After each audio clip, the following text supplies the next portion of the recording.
Vaksinasi kini makin menyeluruh dilakukan seluruh Bali. Meski demikian, masyarakat dihimbau tetap menaati protokol kesehatan.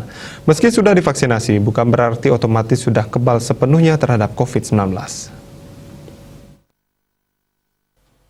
Usai divaksinasi, masyarakat jangan merasa sudah kebal terhadap virus corona penyebab COVID-19. Masyarakat tetap harus menjaga imunitas tubuh dengan menerapkan pola hidup sehat, olahraga, dan makan makanan yang bergizi.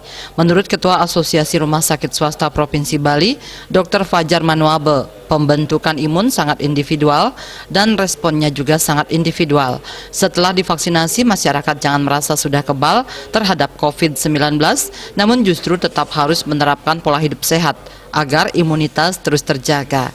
Kekebalan tubuh diperkirakan mulai terbentuk 28 hari sejak vaksinasi pertama, kemudian akan diberikan booster pada vaksin kedua untuk meningkatkan imun tubuh. Vaksin yang beredar sekarang bukan vaksin seumur hidup, namun akan ada pengulangan pada 6 atau 8 bulan kemudian.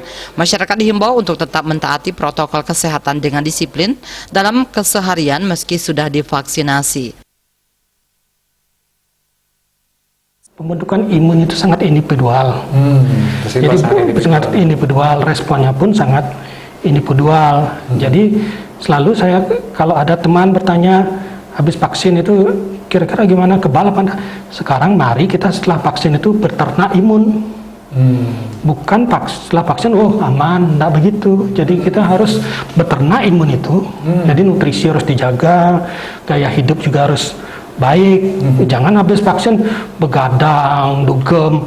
Ya jangan harap lah di hari ke-56 dapat di hari ke-56 bakal dapat daya tahan tubuh yang bagus. Jadi vaksin bukan sekarang suntik besok kebal, enggak begitu.